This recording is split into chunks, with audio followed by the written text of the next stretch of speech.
Buenas tardes a todos, es un gusto realmente para mí saludarlos. Les agradezco mucho a los participantes estar un nuevo webinar de la Cámara. Le quiero agradecer a Clarisa Urruti, que me ayuda desde la Cámara a organizar los encuentros, además de otros. Tenemos varios encuentros de otras comisiones, pero este especialmente fue Clarisa, y a Pablo Tiscornia, que nos ayuda con toda la parte técnica. Bueno, y sobre todo a quien tengo que agradecerle muchísimo es a Fernando Marul.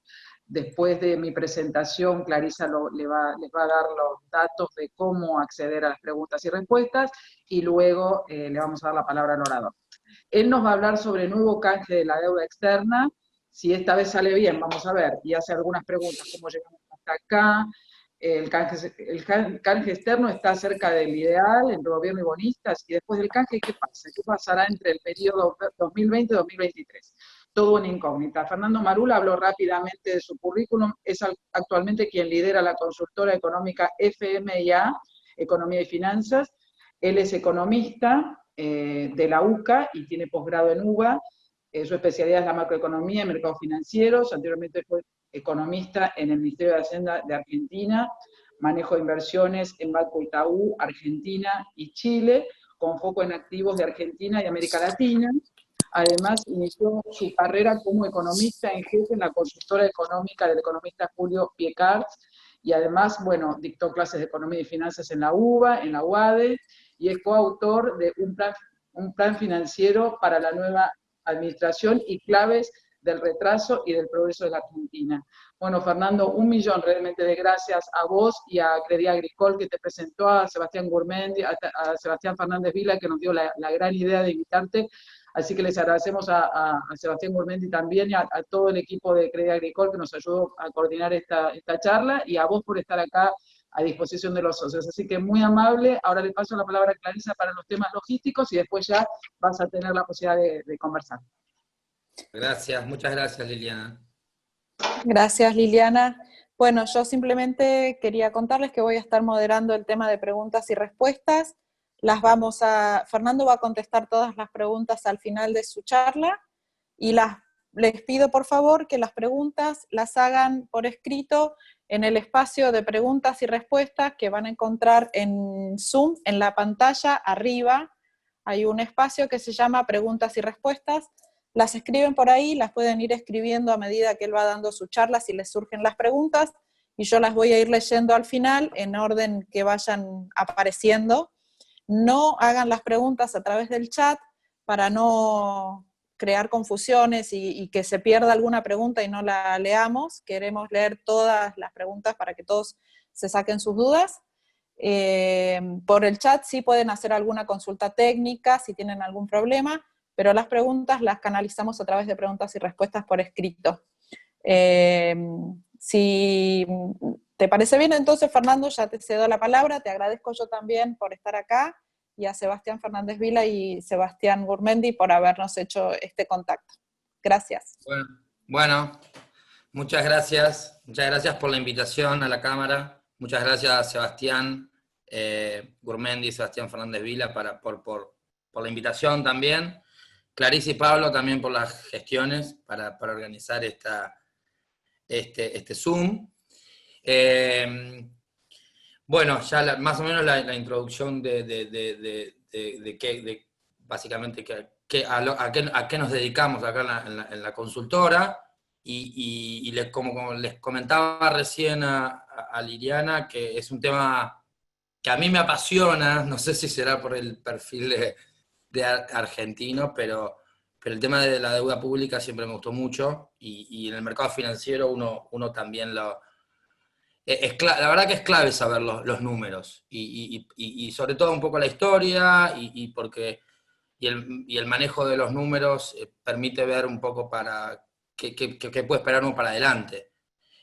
Bueno, en mi experiencia en el mercado financiero también, la verdad que es clave en el mercado financiero saber la parte de la macroeconomía, o sea, de los números. Así que yo preparé Pablo, ¿puedo ya compartir? A ver si la ven ahí. Perfecto. Bueno, básicamente la presentación son 4 slides nomás, de una presentación muy corta, para ser bien conciso. Por ahí tiene muchos números, pero yo les voy a hacer como el high.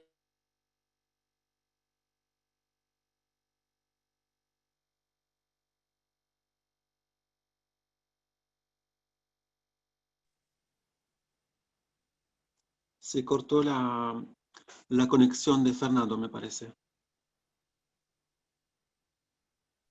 Sí, yo no lo estoy escuchando. Sí.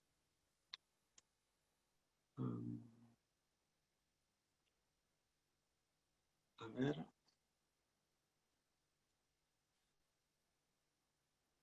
Voy a...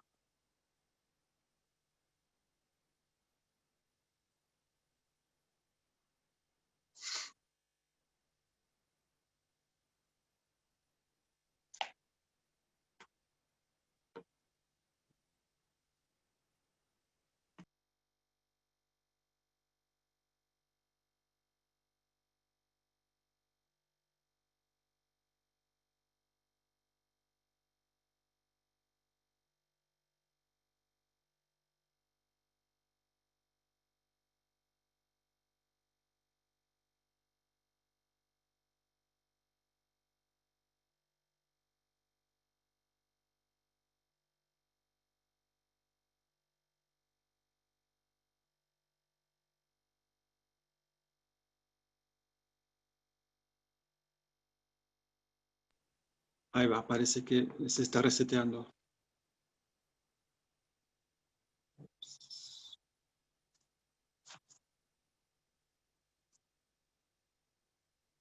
Vamos a ver acá.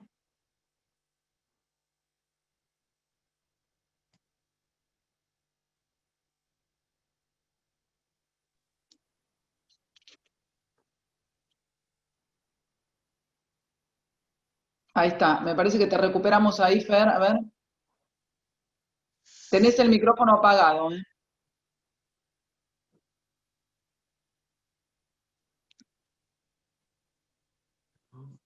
A ver ahora. Ahora sí, perfecto. Ay, mil disculpas, creo que no sé si... Bueno. Mil disculpas, bueno. ¿Ahora estamos ok? ¿Ven la presentación? Estamos perfectos, no hay problema. Excelente. Listo. Vamos el minuto que perdimos lo vamos a acelerar. ¿Cómo llegamos hasta acá otra vez?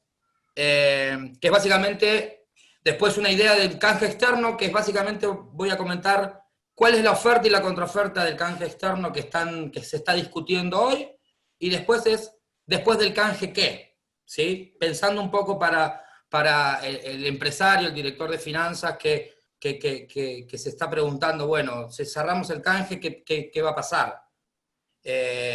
Entonces, díganme, este es el primer slide, que básicamente presenta es la deuda externa, es la foto de la deuda externa, es de la deuda pública, perdón, donde básicamente hay que focalizarse en 3 ideas. O sea, Argentina llega acá porque tiene un déficit fiscal muy alto hace años, entonces lo va financiando de diferentes maneras. La manera de financiarlo son 3, no hay otras. Digo, en tema del financiamiento. Como pueden ver, en el número 1, que es los bonistas, ¿sí? Es el mercado. El financiamiento número 2, que son los organismos internacionales, ¿sí? Y el financiamiento número 3, que son los ahorros de Argentina, del Tesoro, ¿sí? Que ahí se dice, se lo ven ahí atrás, abajo, que es intrasector público, que es básicamente el Banco Central y la ANSES. ¿Bien? Esa es la foto actual, más allá de los números. ¿Cómo llegamos hasta acá? Bueno, en los últimos años, hasta 2015, el financiamiento del déficit público fue la fila número 3. Si se fijan, es 130.000 millones de dólares. Eso en el 2001 era 0. O sea, básicamente, durante hasta del 2011, del 2010 al 2015, el financiamiento del déficit público fue básicamente sacando pesos y reservas del Banco Central. ¿Bien? Después del 2015 en adelante, pasamos a que el déficit fiscal se pasó a financiar con el número 1, con los bonistas, el mercado. ¿Bien? Entonces, eso duró del 2016, 2017 y 2018 hasta que se cortó el financiamiento. ¿Bien? Y de ahí el déficit público pasó a financiarse con la fuente número 2, que es organismos internacionales. Se cierra el mercado, aparece el Fondo Monetario, financia el Fondo Monetario, y bueno, hasta el año pasado que también se cortó el financiamiento con los organismos internacionales y el Fondo Monetario. De esas tres fuentes, lo que estamos hablando ahora, el canje externo, es el primero, ¿sí? Que son los bonistas del sector privado. Si se fijan en el cuadro, es toda la deuda del sector privado son 120.000 millones de dólares, ¿sí? 33% del PBI. Esa deuda con el sector privado se divide a su vez en tres. ¿Bien?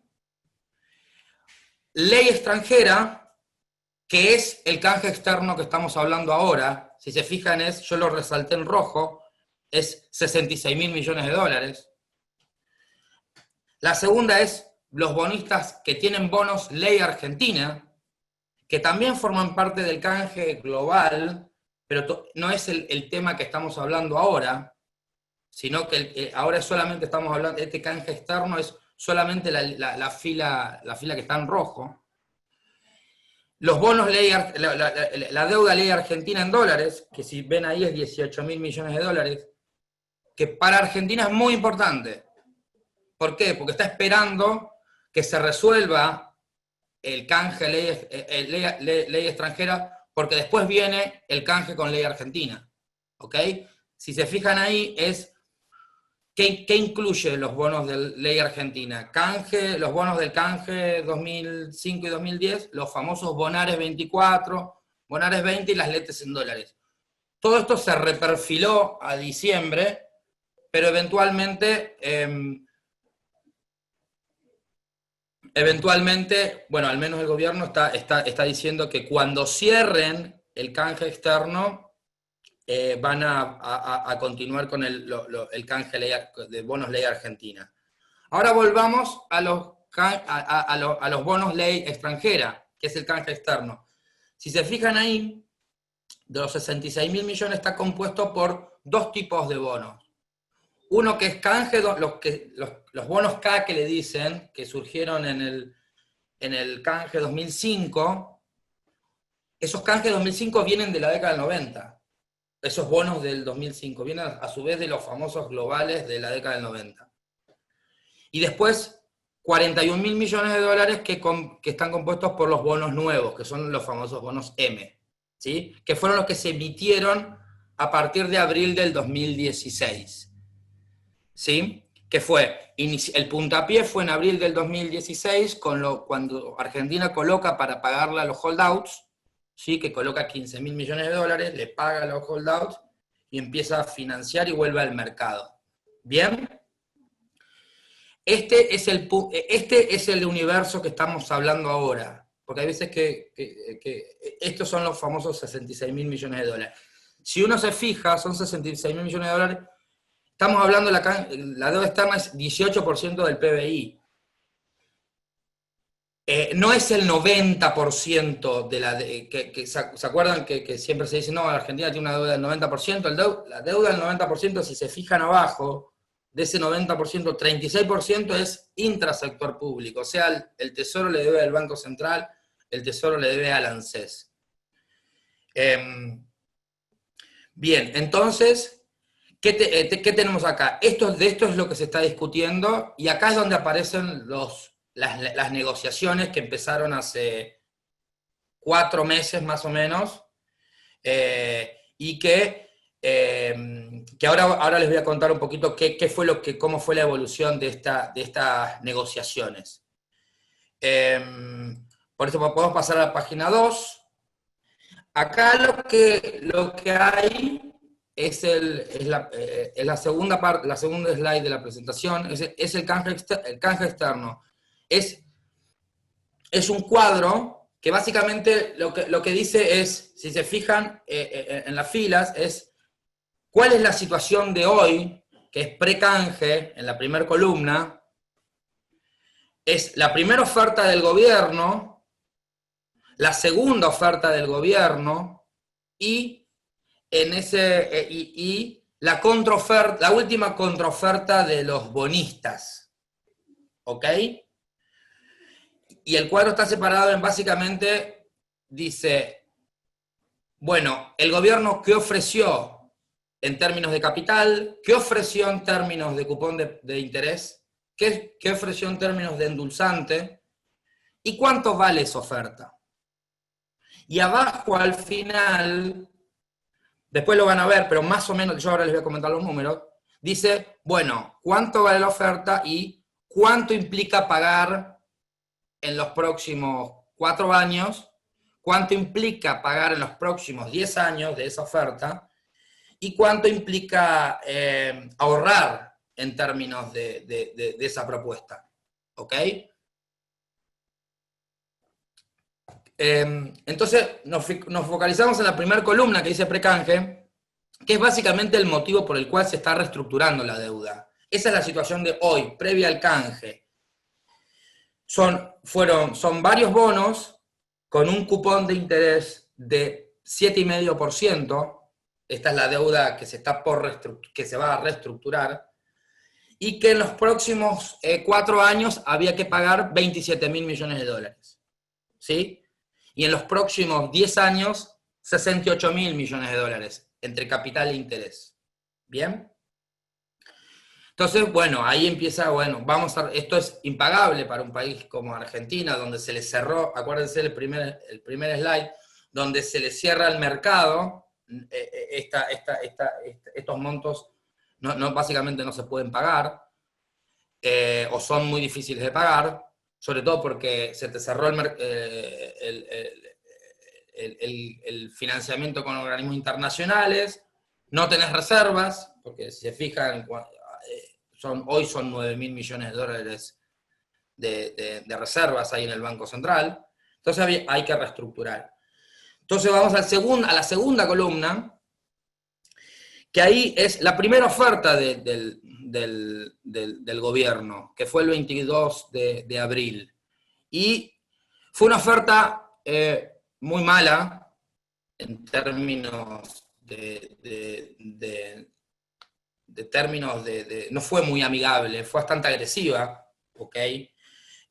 Básicamente ofreció 5 bonos con quitas de capital, que si se fijan ahí en promedio fueron más o menos 5%.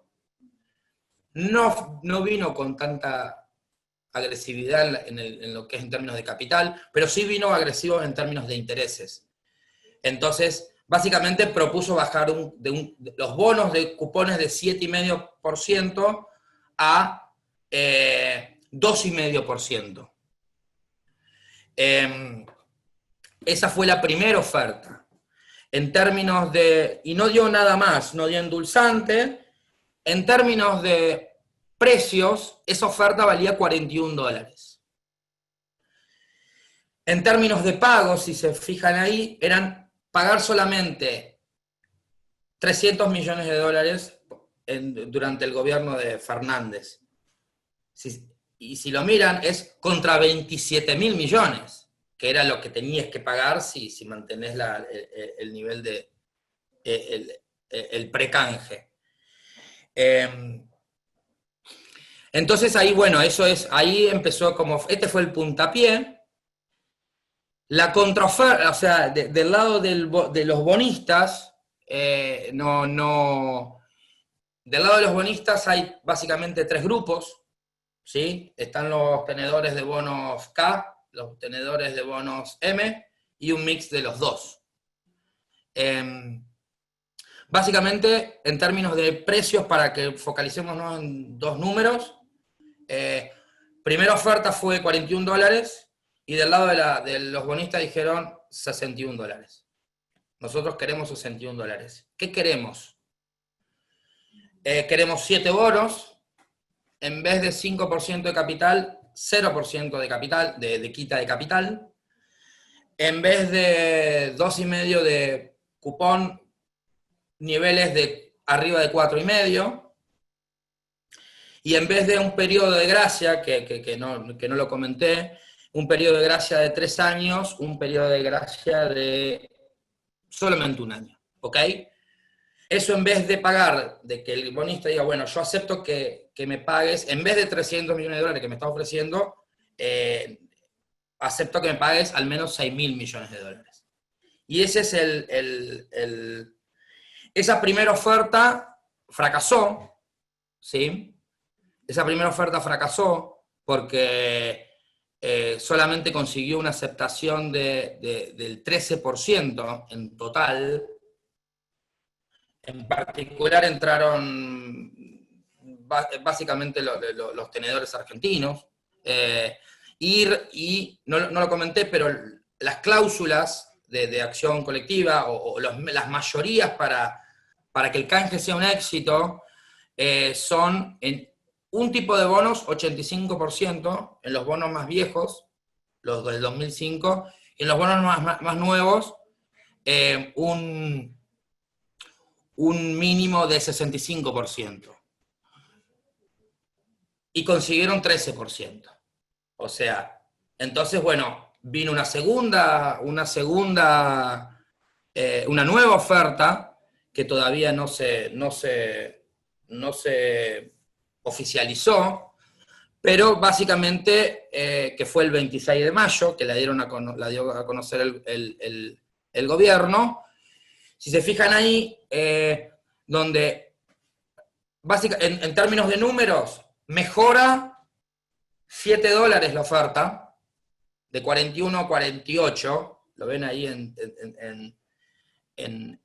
el cuadro, 41 a 48, básicamente lo que hace es que reduce un poquito la quita de capital, sube un poquito más los intereses, reconoce pagar los intereses devengados, que en la primera oferta no lo habían incluido. O sea, esos intereses devengados les corresponden a los bonistas. Era medio raro que no lo hayan incluido. Estoy en la columna de nueva oferta del gobierno. Achica un poco el periodo de gracia, 6 meses, y se ven ahí de 2 años y medio. Y esta oferta es de 48 dólares. Implica pagar, en vez de 300 millones de dólares, casi 1.000 millones de dólares. ¿Ok? Y en vez de pagar 24.000 millones de dólares en términos de 10 años, ofrece pagar 29.000 millones de dólares. ¿Cuál fue la contraoferta de los bonistas? Que es la que está acá en la columna de Ad Hoc Exchange, más Exchange, que es básicamente, después del fracaso de la primera oferta, los dos grupos de bonistas se juntaron y hicieron una conjunta, que no fue muy diferente a la primera de manera individual. Por eso yo la resumí en este cuadro. Básicamente mantuvieron demandar 61 dólares, básicamente sin quita, que le paguen los intereses cash, un cupón promedio de 4,4%, y que le paguen 6.000 millones de dólares en los próximos 4 años. Esa contraoferta de los bonistas vale 61 dólares. ¿Bien? Y ahí en la última columna se ven las diferencias. Esas son las diferencias que se están limando en estos días, en estas horas, diría. Entonces, básicamente, ¿cuáles son los rumores? O sea, a partir de rumores o trascendidos desde la semana pasada, es que, bueno, habría una tercera propuesta del gobierno, donde básicamente se focalizaría básicamente en términos de números, de 41 dólares a 61 dólares de la contrapropuesta, de 48 dólares, que es la última oferta del gobierno, contra 61, mejorarían a 50 dólares. ¿En qué? ¿Cómo lo mejorarían? Bueno, bajarían un poco la quita de capital, subirían un poquito más los intereses, achicarían un poco el periodo de gracia. Entonces, ahí estamos en la situación de hoy, por eso ustedes van a leer en los diarios que, bueno, parece que llegan a 50. Lo cierto es que eventualmente puede pasar eso, pero lo cierto es que del lado de los bonistas, el trascendido es que se bajarían las demandas bajarían a niveles de 55 dólares. Lo cierto es que los trascendidos hasta hace 10 días habían dicho que los bonistas iban a bajar a niveles de 55 dólares, pero cuando se reveló la contrapropuesta, que es esta que les estoy poniendo acá, era 61 dólares. Entonces, digo, asumiendo que en estas horas eventualmente el gobierno mejoraría, haría una tercera oferta a niveles de 51 dólares, falta saber cuál va a ser la tercera contrapropuesta de los bonistas, y los rumores, o al menos la expectativa del mercado, es que van a bajar a 55 dólares, lo cual hace una diferencia de que todavía 5 dólares. ¿Qué implica en términos de éxito y fracaso? Implica que en las últimas semanas se acercaron las puntas, pero todavía están, diría, un poco alejadas, porque falta ver la preferencia del acreedor, a ver si está dispuesto a bajar, o se va a mantener en niveles de 60 dólares.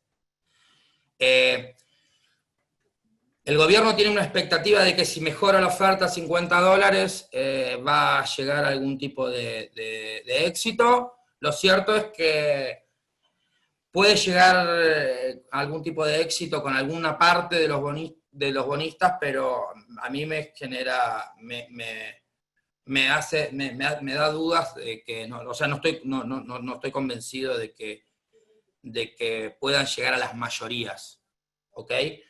¿Qué implica esto? Es que va a ser un canje parcial o un canje estilo 2005, ¿ok? Donde van a aceptar algunos bonistas y algunos bonistas van a quedar como holdouts. Y esto es un problema para Argentina. Entonces vamos a hablarlo en términos de éxito y de fracaso. La expectativa del gobierno y del mercado es que esto se van a unir las puntas y se van a unir las puntas, se van a unir las puntas, pero ¿cómo es? Pero bueno, digo, si no se, digo, si se cierra y llegan a un deal, sería un éxito. Hoy tengo mis dudas. Y si eventualmente hay un canje parcial, donde hay una parte que entra y otra parte que se queda afuera para mantenerse en su posición de los 60 dólares, van a quedar como holdouts. Y ahora vamos a qué pasa. Perdón, Liliana, ¿estamos ok? Porque... Sí, Fernando. Estamos Perfecto. escuchándote atentamente, está todo Okay. muy claro para mí, me imagino que para el resto de los oyentes también. Perfecto, perfecto. Bien, entonces seguimos. Entonces estábamos en las dos, en que hoy estamos en una diferencia de que la nueva oferta, la tercera oferta del gobierno sería de 48 a 50. En términos de dólares, en términos de sostenibilidad, no cambia mucho que el gobierno ofrezca 48, 52 dólares. La verdad, yo tengo todos los números hechos porque vengo con experiencia de hacer análisis de sostenibilidad de deuda, y no cambia si es 48, 52 dólares, 55 dólares, puede ofrecer el gobierno tranquilamente.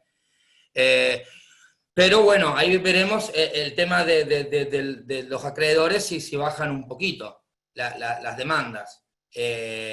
Están firmes, si se mantienen firmes en 60, bueno, alguna parte se mantendrá en 60 dólares y otra parte puede bajar, y si el gobierno se estira a 55 y parte de los bonistas, la expectativa es que los bonos nuevos, los famosos globales, los bonos M, son más accesibles para acordar.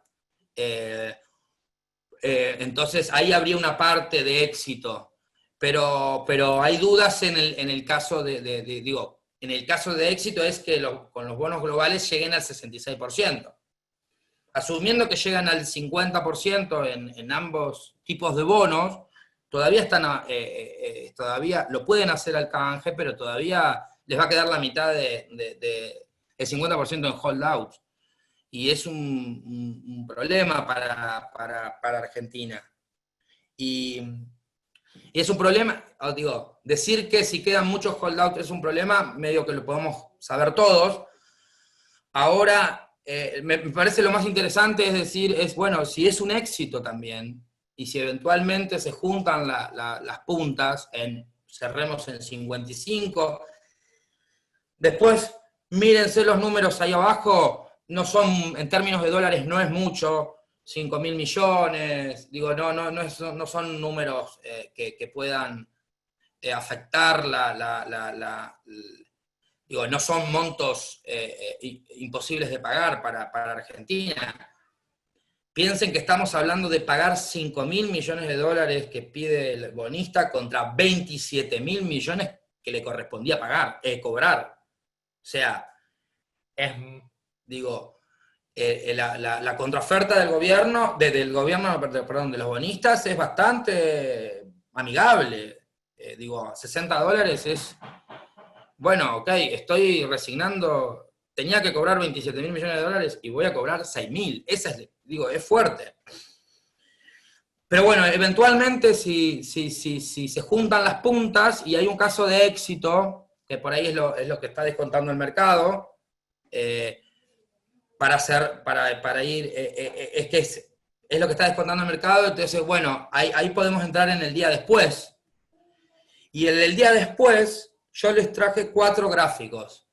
El día después es eventualmente, si hay un caso de éxito, lo cierto es que la sostenibilidad de la deuda es muy delicada hoy en día. Digo, el caso de éxito, ¿por qué uno está pensando? ¿Por qué es importante que tenga éxito el canje? Porque, recuerden el primer slide, de los 3 tipos de financiamientos, reservas del Banco Central no te quedan. Organismos internacionales, cuasi cerrado, te queda reabrir el mercado nomás. Entonces, si quedan holdouts, lo cierto es que a Argentina le va a costar volver al mercado, por más que haya una hiperliquidez en el mercado, como lo estamos viendo. Y digo, ¿y por qué se le puede complicar a Argentina? Porque teniendo holdouts y teniendo y después de la crisis COVID, le va a quedar una macroeconomía muy delicada. Entonces, básicamente, y ahí es donde uno está advirtiendo de que aún con éxito le va a ser difícil a Argentina volver al mercado. Porque queda si se fijan, acá, esto es hoy, la economía argentina hoy. A la izquierda está la actividad y a la derecha están los niveles de pobreza. O sea, a la izquierda, ¿ven esa baja fuerte? Eso es marzo y abril. O sea, todos ustedes lo sufrieron en sus empresas, todos lo sufrimos, pero si se fijan y miran para la izquierda, ese otro el anterior bajón importante es la crisis subprime del 2009, y la la izquierda, la de más a la izquierda es la crisis del 2001, compárenla. Lo de los últimos 2 meses fue terrible en términos de actividad. Y ahí les puse la proyección de mayo. En mayo ya hay datos que como para nosotros lo venimos comentando, como que es un rebote técnico, pero a lo que voy ahora es que queda una macroeconomía muy débil para adelante. En números de pobreza también, lo pueden ver ahí a la derecha, niveles de 50%, niveles de 2001 o niveles de la hiper del 89. Pero este es lo más importante, este es el cuadro relevante. Puede haber un canje exitoso, porque realmente no está muy complicado como para que haya un éxito. Yo soy escéptico. ¿Por qué? Porque algo puede pasar, digo, todavía no están, se están juntando las puntas, pero todavía hay oficiales $13 de diferencia. Entonces, todavía, digo, más allá de los rumores y más allá de lo que espera el mercado, lo que uno conoce públicamente es que hay una diferencia importante. Pero este slide, y es el último slide, es que aún con un caso de éxito, queda una macroeconomía muy delicada, donde el PBI va a caer 10% mínimo. Y acá en este slide quedan, a la izquierda es el déficit fiscal de los últimos 12 meses. Si se fijan, al no tener financiamiento, ese 6,7% es el déficit fiscal de mayo del 2020 contra mayo del año pasado. Es casi 7 puntos del PBI, de los cuales se financiaron 6,3%, o sea, casi 100%, con emisión monetaria. ¿Por qué? Porque de los 3 financiamientos, está cerrado el mercado, organismos internacionales no existe, digo, no está, y intrasector público, en dólares no hay dólares, pero sí hay pesos. Entonces, básicamente, se está financiando con eso. Pero lo importante es cómo queda después. Bueno, y ahí va el gráfico de la derecha, me parece que es clave, porque ¿qué muestra ahí? Muestra, bueno, cómo fueron los ajustes fiscales de las reestructuraciones exitosas, ¿sí? Básicamente es, tipo, ahí estoy poniendo el caso de Uruguay y Ucrania, que hicieron un caso reestructuraron, hicieron un canje exitoso, pero mostraron un sendero fiscal sostenible para el acreedor. Básicamente es un superávit de 3%.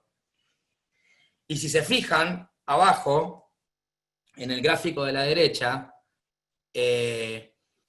esa línea punteada que ven en 2020 de 0,4 de déficit era la proyección de Guzmán hace 4 meses.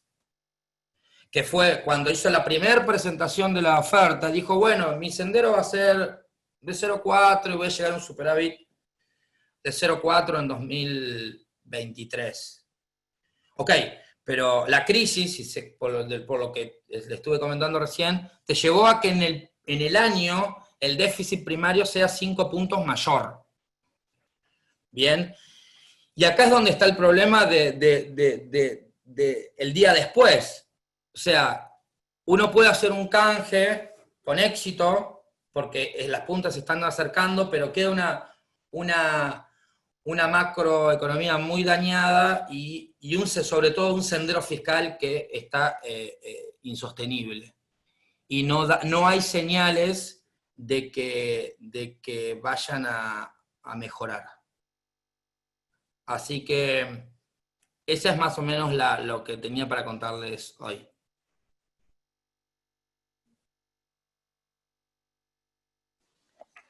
Buenísimo, Fernando. Bueno. Entiendo entonces que abrimos ahora el espacio para que haya preguntas y respuestas. ¿Te parece bien? Genial. Sí, me parece buenísimo. Bueno, arranco. Tengo 3 preguntas de Sebastián Gurmendi, que se ve que ha quedado muy... Son duras las de Gurmendi. muy atento y con muchas dudas. Te voy a leer las preguntas de Sebastián Gurmendi. Dale, la primera. Buenísimo. Caso más probable, ¿vamos al 2005 holdouts? Esa es la primera pregunta. ¿Querés que te haga las tres o vas respondiendo y te voy leyendo? Bueno, la primera entonces, casos más probables, vamos al 2005 holdouts. La segunda, ¿la negociación fue buena o ideológica? Y la tercera, ¿qué dice el Fondo Monetario Internacional sobre la contraoferta de los bonistas a $61? Bien. Después te leo, hay otras preguntas, pero esas son las tres de Sebastián. La primera, el escenario más probable es que sí, que creo que lo comenté recién, es el escenario más probable es que queden holdout, sí. Y sobre todo los bonos K, los viejos, porque tienen cláusulas, tienen básicamente dos cosas, son bonos que tienen mucha fuerza judicial, para decirlo de alguna manera, están muy cubiertos. ¿Por qué? Primero porque tienen niveles de mayorías más mayores que los de los bonos M, básicamente individuales 66%, pero agregados 85%, que es el número, pero sobre todo, y es algo que no lo estoy viendo en muchos lados, que es que tienen cláusula pari passu esos bonos, cosa que los globales, los nuevos, no tienen.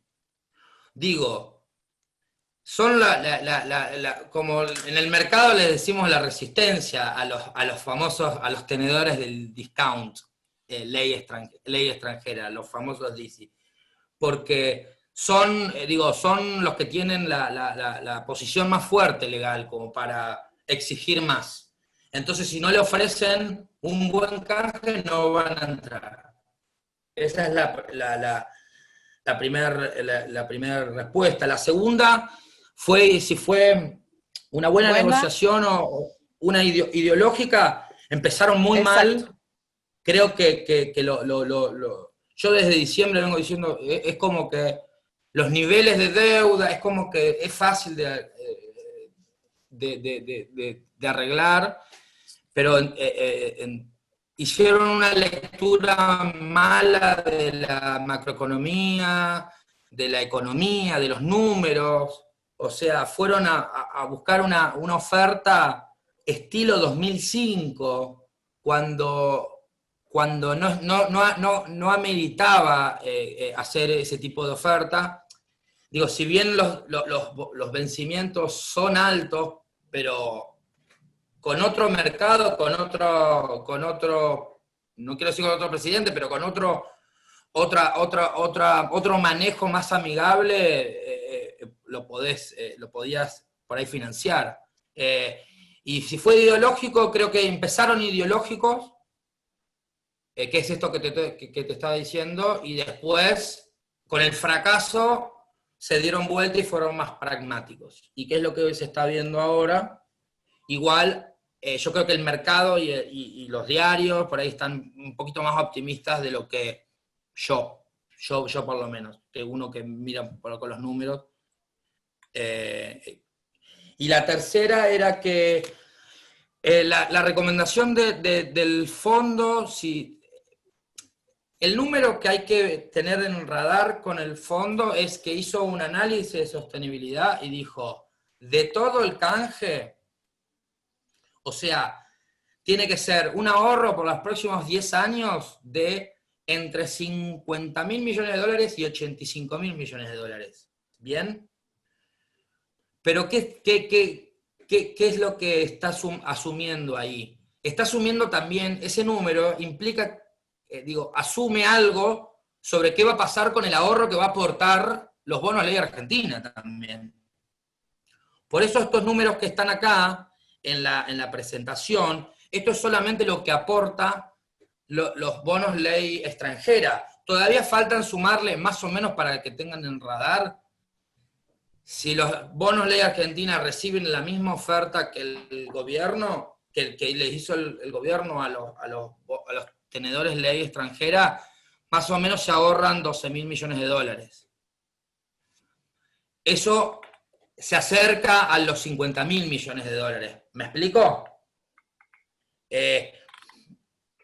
Porque fíjense que Adoc y Exchange ofrece un ahorro de 27.000 más 12, eso es lo que estaría, es la restricción que hay que cumplir para que sea sostenible la deuda desde el punto de vista del fondo. Buenísimo. Bueno, gracias, Fernando. Tenemos varias preguntas, te las voy a ir haciendo en el orden que las recibimos. Sebastián Fernández Vila pregunta, en caso de un canje con resultado de aceptación parcial y que quedan bonistas fuera del canje, más allá de que el nuevo financiamiento voluntario se va a complicar, ¿no es posible que esos bonistas que no ingresaron planteen lo mismo del pari passu en los tribunales de Nueva York como la otra vez? Sí, es lo que dije recién, de sí, lo pueden hacer, pero el arma legal ahí es los tenedores de los bonos viejos. Los bonos K tienen ese poder nomás, los bonos globales no lo tienen. Y por eso uno entiende en parte por qué el gobierno estaba pidiendo periodos de gracia, porque se imaginaba que iban a quedar holdouts, y sobre todo los bonos K. Entonces sabía que tiene que pedir un periodo de gracia para resolver ese tema con los holdouts. ¿Por qué? Porque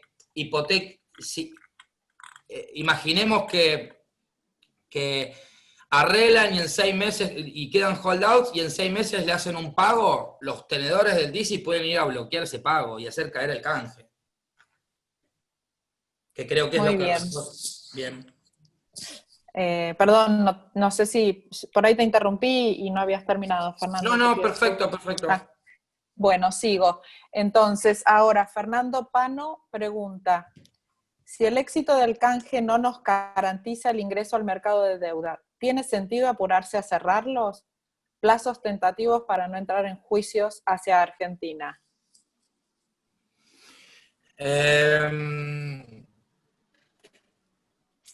No garantiza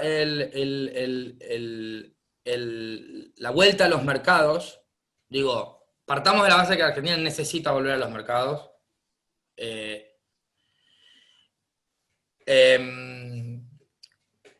No lo garantiza, pero bueno, ahí faltará el día después. El día después van a ser claves las señales que dé el gobierno. Okay.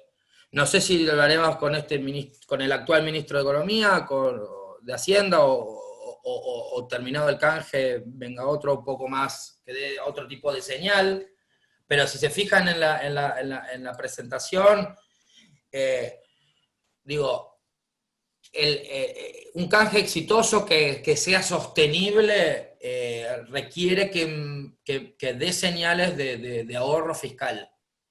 No hay chance. Y van a ver ahí es que prometiste, todo el escenario está hecho con un sendero fiscal de, bueno, vamos a ir a un superávit de 0,4 y que iba a ser 0,4 este déficit de 0,4 primario este año, y estás en 5,5 abajo. Esa es más o menos la respuesta. Hay que dar señales. Perfecto, clarísimo, Fernando. Roberto Peña pregunta, ¿qué porcentaje de arreglo se considera razonablemente exitoso?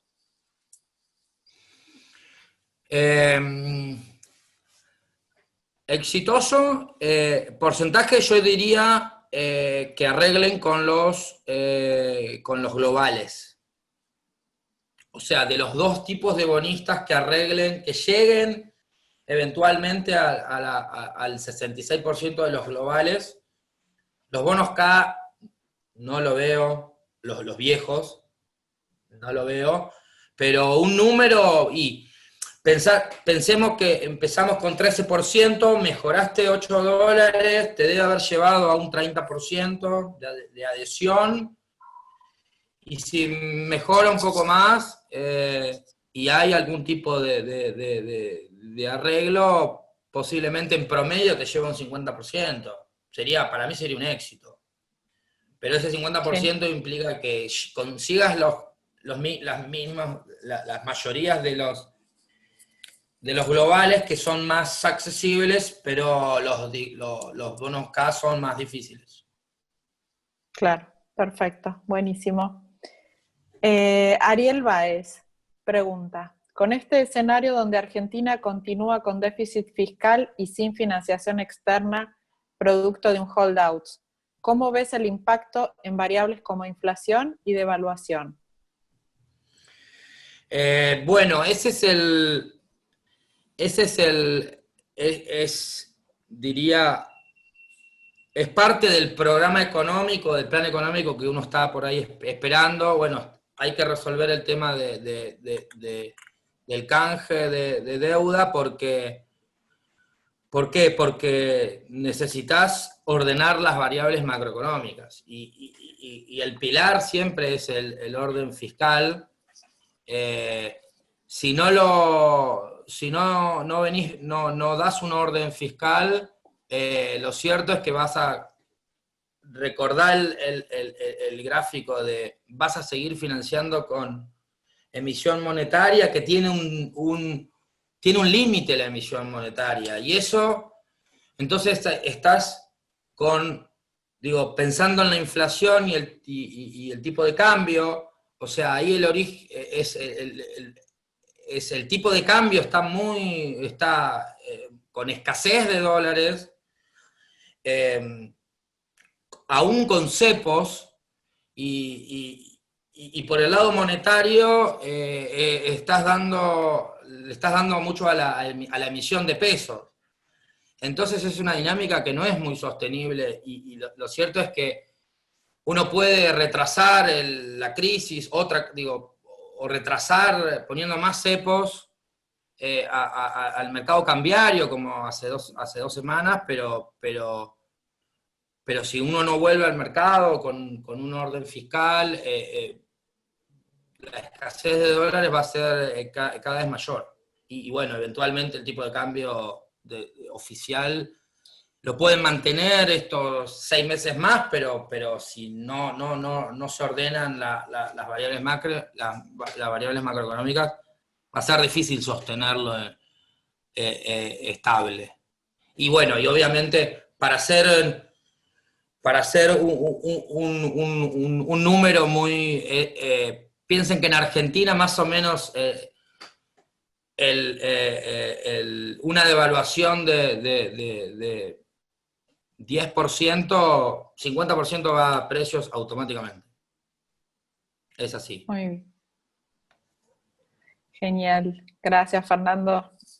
Jean Martín pregunta, en caso de éxito del canje, los multilaterales, Fondo Monetario y otros, ¿podrían quedarse sin hacer también una oferta?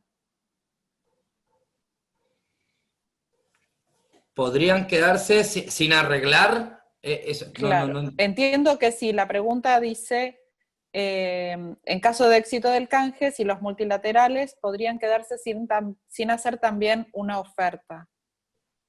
O sea, sí, entiendo yo que es que podés no arreglar podés no arreglar con el FMI o el Club de París, y yo creo que no, creo que acá el fondo está haciéndole los números al gobierno. Lo ideal sería que forme parte de los próximos años, sobre todo por el orden macro que normalmente con el que trabaja el Fondo Monetario. ¿De qué forma lo van a hacer? Bueno, la expectativa es que, bueno, pensemos que al fondo todavía se le debe 44.000 millones de dólares, se le paga más o menos 300 millones de dólares por trimestre, se le va a estar pagando intereses y recién el capital se devuelve en el 2022 y 2023, 22.000 y 22.000 millones. O sea, no hay apuro en términos de vencimiento de capital, la idea es que van a seguir pagando los intereses o refinanciando los intereses, porque lo cierto es que hoy el Banco Central no tiene dólares para pagarle al Fondo Monetario. O sea, tiene que sacar de sus reservas netas. O sea, tiene que renegociar con el fondo. Hay que ver, digo, no tiene algo de sus derechos especiales de giro, que es la moneda del fondo, que le queda algo al Banco Central, pero para este año, para el año que viene ya no tiene más. Digo, me parece que va a ser parte, el fondo va a ser parte de esto y va a haber algún tipo de renegociación. Genial. Muy bien. Juan Buchet pregunta, si hay éxito del canje, igual problemas, problemas según vemos, y si no, ¿qué pasa? Por otra parte, el mundo entero saldrá de la crisis con caídas del PBI, similares o mayores a la de Argentina y superendeudamiento. ¿No incide esto en la evaluación de la situación del país? ¿Me repetís? Esas son dos preguntas. Sí, la primera. Sí, la primera te la leo como, a ver si yo también la estoy interpretando bien. Si éxito del canje, igual problemas, según vemos. O sea, si hay éxito del canje, igual hay problemas. Y si no hay éxito, ¿qué pasa? Esa sería la primera. Ok. Si hay éxito, hace falta seguir trabajando. Eso es medio que lo que es una de las conclusiones de esta presentación. Personalmente ojalá que haya éxito porque es un tema que, como dije al principio, me encanta el tema pero no quiero otro, Argentina tiene que dejar de caer en default y reestructurar su deuda, o sea, tiene que arreglarlo bien. El acreedor está amigable, flexible. Y bueno, y si no hay éxito, creo que tiene que venir uno asume que el Fondo Monetario va a estar, aún con holdouts, imaginemos que se queda el 50% afuera, el Fondo Monetario va a estar formando parte, va a estar ayudando a ordenar un poco la macroeconomía. Y bueno, y evitar por ahí eventualmente otra crisis, pero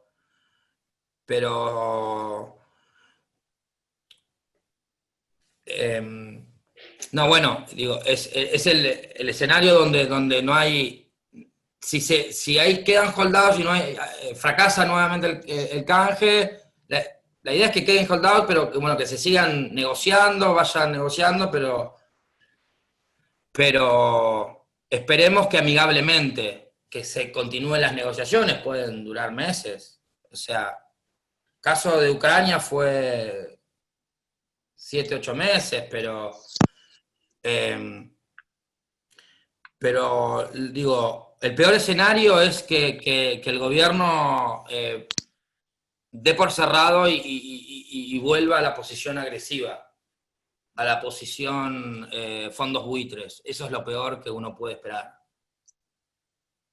Okay. Que uno no lo está viendo ahora, y eso es bueno. Genial. Fernando, tengo 4 preguntas más, no sé cómo estás de tiempo, ¿te parece bien? ¿Seguimos? No, estamos muy entretenidos. Genial, Así. la gente está con muchas dudas, así que te sigo leyendo las preguntas. Dale. Ariel Báez pregunta nuevamente, ¿una devaluación fuerte ayudaría a licuar la deuda en pesos? ¿Qué posibilidades de que esto ocurra? ¿Ves? ¿Qué posibilidades ves de que esto ocurra? Perdón.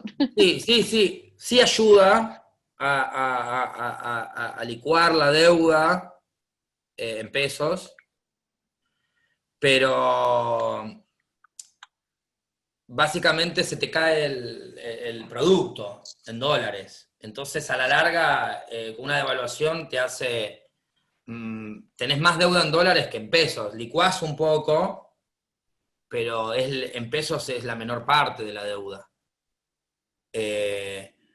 Podés licuar, pero se te cae, te sube, porque te debes debes más en dólares que en pesos, y encima tu producto se te cayó en dólares. Así que una devaluación del ratio de deuda te lo hace saltar fuerte.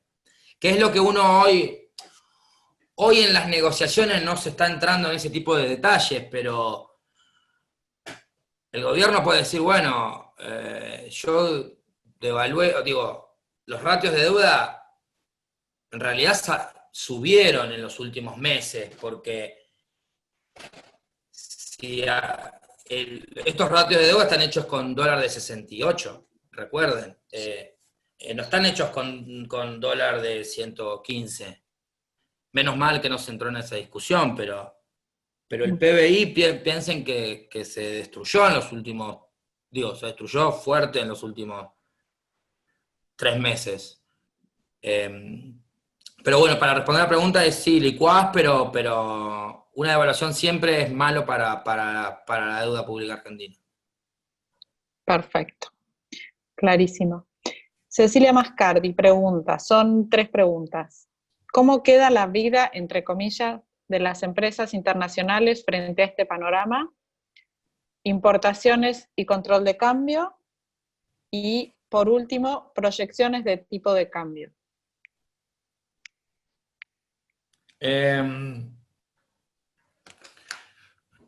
¿Cómo queda creo que es, en el caso de éxito,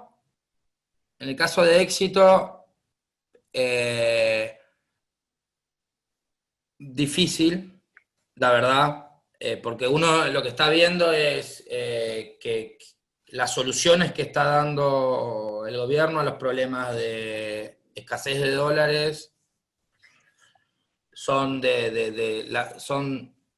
estar reviviendo 2011-2015 de una manera sorprendente. Está cada vez más cepo, bueno, y la comunicación 70-30, que fue la de, y si querés importar, mostrame, o si querés entrar al mercado cambiario oficial, mostrame que no tenés esto, no tenés lo otro, básicamente que no tenés no tenés cash en dólares. De eso creo que va a venir más medidas. Lamentablemente, pero porque uno conoce un poquito, con los colegas hubo una discusión de que ¿sobran dólares o no sobran dólares con cepo cambiario? Y muchos dijeron, sí, sobran dólares, pero bueno, lo cierto es que lo que pasó es que no sobran dólares, aún con cepo cambiario. Porque el cepo cambiario justamente te hace mover a todos nosotros, a la oferta la retrae, a la demanda la acelera, bueno, al turismo ahora no hay nada, pero al dólar ahorro lo acelera también. Son desequilibrios que lamentablemente se resuelven. Uno que imagina, bueno, próximo etapa, más cepo, pero uno se pregunta, ¿pero más cepo? Y sí, siempre se puede hacer más cepo. Ahora ahora la decisión fue ir por las importaciones de bienes finales, posiblemente las importaciones de insumos no se va a tocar. El gobierno sabe que a las importaciones de insumos no las puede tocar, porque ya vio lo que pasó en noviembre del 2011, donde la actividad, cuando tocaron las importaciones de insumos, la actividad se cayó como un piano, como pasó hace 2 meses, por el COVID. Recuperó rápido, pero a lo que voy es que son más de este tipo de medidas, de cantidades, y van a ir estirando para evitar un salto cambiario. Y posiblemente la segunda etapa sea desdoblamiento para evitar un salto cambiario, hasta que no aguanten más. Y la manera de reequilibrar el mercado cambiario es la clase número 1 de economía, es mover los precios para que la oferta aumente y la demanda se baje. Es como, digo, si está desequilibrado, hago así porque es la oferta y la demanda, perdón, pero es así, la oferta y la demanda es cantidades. Si seguís tocando cantidades, es porque no estás queriendo tocar precios, hasta que en algún momento no te queda otra que tocar precios. Y es lo que uno está viendo, desdoblamiento informal, después será más formal, hasta que no aguanten más y pase como enero de 2014, que de un día para otro pasó y devaluaste 15%, 30% puede ser ahora. Y bueno, y lo mismo ya responde, y cuando pase eso, se va a reequilibrar el mercado cambiario, pero el costo, vas a tener un costo en términos de inflación, sí. Eso más o menos responde un poquito la pregunta. Genial. Gracias, Fernando. Bueno, ahora tenemos una pregunta de Alejandro Golfari, que se me borró. Aguardame un segundo, voy a mirar en el otro. Todavía no apareció la pregunta, ¿qué hago con mis Bonar 24? Claro, está la segunda parte de la pregunta de Juan Boucher, que creo Sí, que pero faltó. yo le leí todo, eso le contesté por escrito a Juan. Yo le leí todo y me pareció que... ¿Me la repetís? Yo la repito. Dale, eso quería hacer ahora. Lo que pasa es que, bueno, estaban Alejandro Golfari y Darío Febré también esperando para hacer sus preguntas, y a Juan le contesté por escrito que le habíamos leído todo. Si no lo hice, Juan, te pido disculpas. Sobre lo que Juan pregunta es, por otra parte, el mundo entero, que sí, lo leí esto y entendí que Sí. Fernando lo había respondido. Por otra parte, el mundo entero saldrá de la crisis con caídas del PBI similares o mayores a la de la Argentina y superendeudamiento. ¿No incide esto en la evaluación de la situación del país?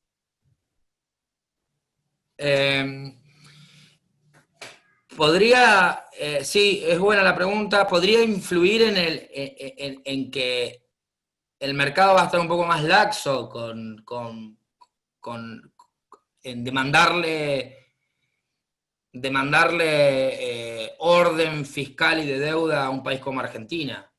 ¿Por qué? Porque dice, bueno, están todos con problemas de deuda, están todos con déficits fiscales muy altos, estoy hablando de los emergentes, pero lo cierto es que todos van a aumentar un poquito el déficit.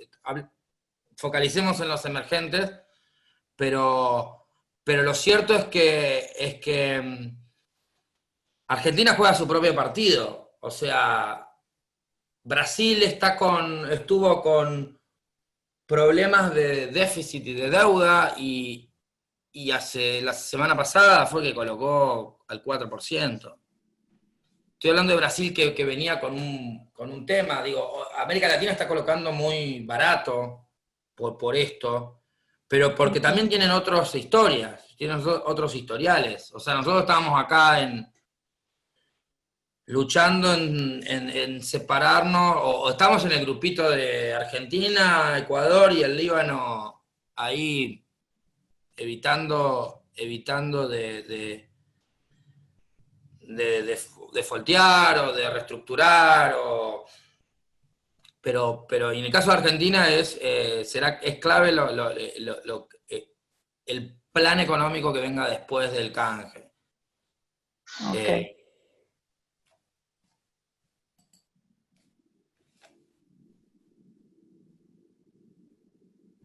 Estoy... No. Ah. No se te escuchaba, Fernando, perdón, te interrumpí. No, ya estaba. Ah, discúlpame. No sabía si era un problema mío de conexión o habías terminado la respuesta. Juan, si está respondida, esperemos que sí, si no, te pido disculpas si antes no y nos avisás. Sigo con las preguntas entonces. Alejandro Golfari pregunta, ¿cuánto impacta la intervención de Vicentín en las negociaciones con los bonistas?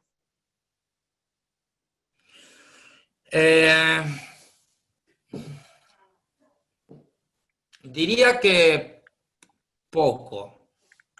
O sea, como señal es muy mala para el mercado. Estas cosas ya las vivimos y es volver a abrir la puerta a este tipo de manejos. Pero bueno, me parece que digo, en términos de puntuales, el caso Vicentín impacta porque es una mala señal para el mercado, impacta porque es más déficit fiscal, o sea, uno todavía no sabe, no se sabe muy bien, al menos yo no lo tengo claro qué tipo de deuda va a ser la deuda que va a absorber el gobierno, pero si es deuda en dólares, no sé de dónde la sacará de las reservas. O sea, y si es deuda en pesos es mayor déficit fiscal, y el déficit fiscal está difícil y comprometido. Entonces, eso en términos macroeconómicos es mala la señal. Lo cierto es que hoy me parece que los bonistas están jugando su partido, el mercado global está muy pujante, al menos hasta que empezamos la charla. Los bonos hoy estuvieron bien, como que no hubo mucho impacto, pero porque está jugando otro partido. Digo, a largo plazo claramente afecta. Digo, es volver a la historia. Uno se acuerda de YPF, uno se acuerda de las otras empresas públicas que pasó algo similar y nunca tuvieron un buen impacto en el mercado. Bueno. Tenemos ahora Sebastián Gurmendi, Sí. Nuevamente, pregunta, si hay éxito hay que seguir trabajando. ¿Trabajando sobre qué? Sí. Esa sería Clave. la pregunta. Sí. Clave es dar un plan económico, sobre todo un plan fiscal. ¿Por qué? Porque al otro día de que, hipótesis,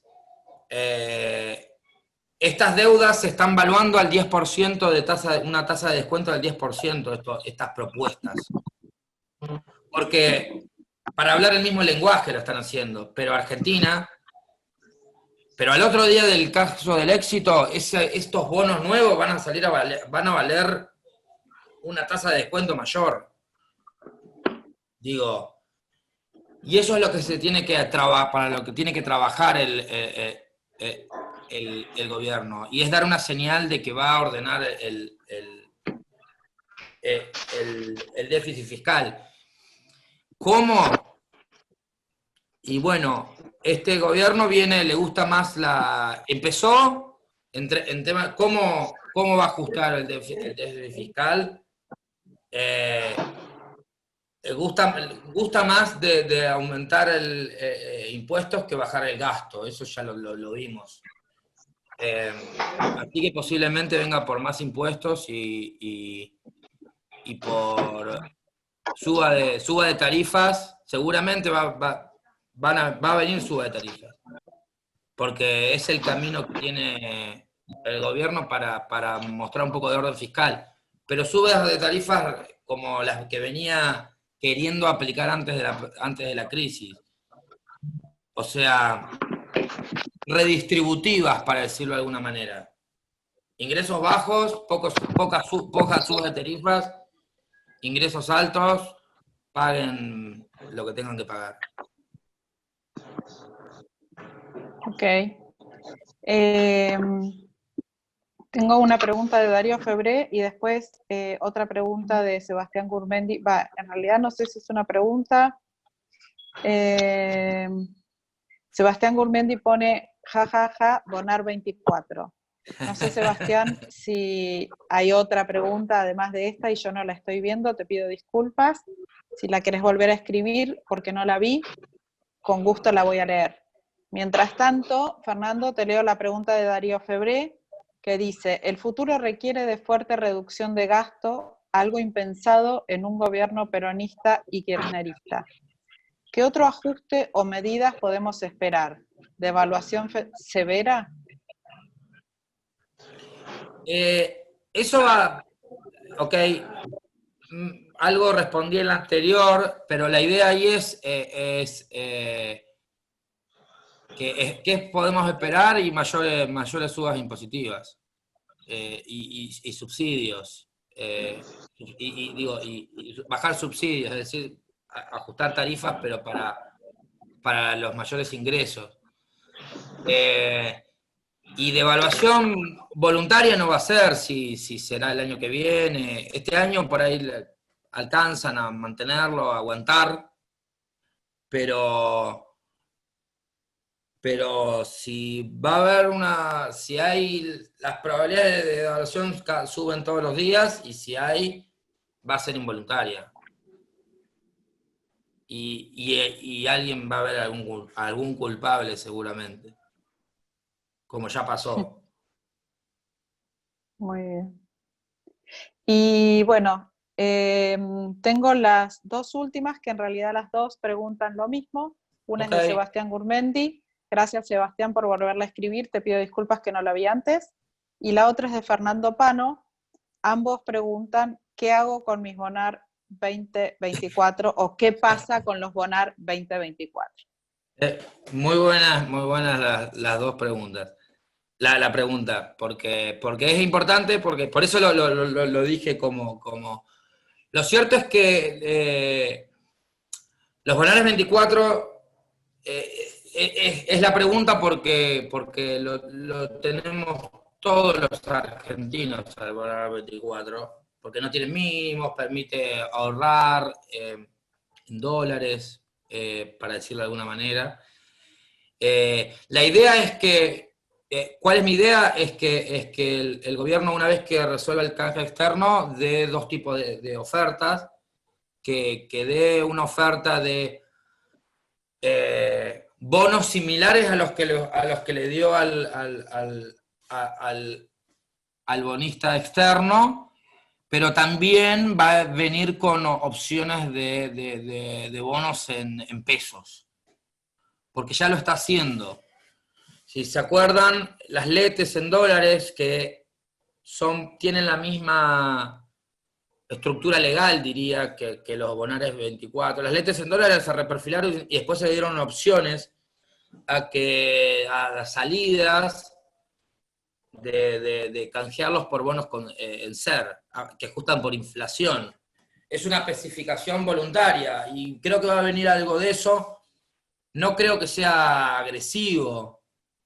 Digo, el peor escenario es, y te lo especifican, que es lo que siempre, el miedo que uno tiene con el Bonar 24, te lo especifican involuntariamente. Pero yo creo que han dado señales de que si se acercan las puntas y tienen algún tipo de éxito del 50%, van a ir por un canje, van a ir dando canjes amigables a los tenedores de Bonar 24, y algo de eso es lo que está reflejando los precios. Digo, el Bonar 24 hoy vale $34, valía 22, llegó a valer 22 por todo el miedo. Obviamente hay los factores técnicos del parking, pero entre parking y menor miedo a especificación involuntaria, creo que les dio un rebote importante. Y, Muy bien. y le agrego para Sebastián y para Fernando, a igual de paridad, un Bonar 24 es un buen momento para saltar a un ley extranjera. Por las dudas. A igual paridad. Perfecto. Genial, Fernando. Bueno, había una pregunta en el chat, pero creo que ya la respondiste, porque preguntaban cómo impactaba la expropiación de Vicentín en la negociación de la deuda. La pregunta era de Carlos González Guerrico, no quería dejar de leerla, pero también Alejandro Golfari te había preguntado sobre esto, así que entiendo que esta pregunta quedó respondida. Bien, sí. Y no tenemos más preguntas. No sé si alguien más quiere preguntar algo más. Y si no, Fernando, agradecerte. Acá Sebastián pregunta, ¿pero estuvieron en paridad con ley extranjera y Bonar 2024? Estuvieron, sí, la semana pasada. Estuvieron. Ok. Porque había tocado el Bonar 24, llegó a niveles de 42% de paridad más o menos. Y el pari, ley extranjera, hay algo con el Bonar 24, no tiene mínimos. Podés comprar $1.000 de Bonar 24. Y las leyes extranjeras todos tienen mínimos muy altos. Entonces vos no podés saltar de Bonar 24 a ley extranjera, porque tienen mínimo de $150.000, $100.000. Para los minoristas, ahí tenés dos opciones nomás. Poder saltar al discount en dólares, que no tiene mínimos, ley extranjera, pero como lo dije al principio, es el bono más fuerte del mercado. Entonces no podías saltar porque perdías mucho por saltar al discount, pero sí podías saltar al pari. El pari es un bono que si se fijan en la presentación, todos los bonos nuevos van a tener cupones muy bajos. O sea, todos van a ser paris, para decirlo de alguna manera. Ok.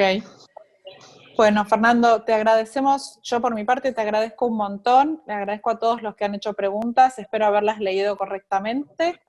Y si te parece, para ir cerrando, le doy la palabra de nuevo a Liliana para que ella haga el cierre. Súper interesante y completo todo lo que nos contaste, Fernando. Gracias. Liliana, te cedo la palabra.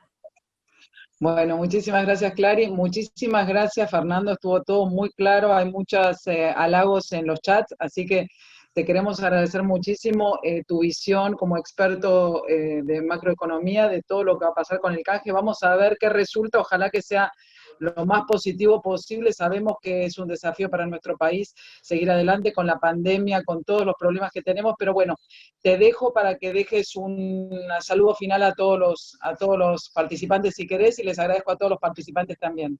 Bueno, muchas gracias a ustedes, muchas gracias por la invitación, gracias a Sebastián también por invitarme, gracias a la audiencia por las preguntas, muy buenas preguntas. Espero no haber aburrido con tantos números. Hay veces que esta profesión te hace que primero los números y después vamos a ver cómo uno cuenta la historia. Y tratar de unir los números con la historia, y espero que haber sido claro también.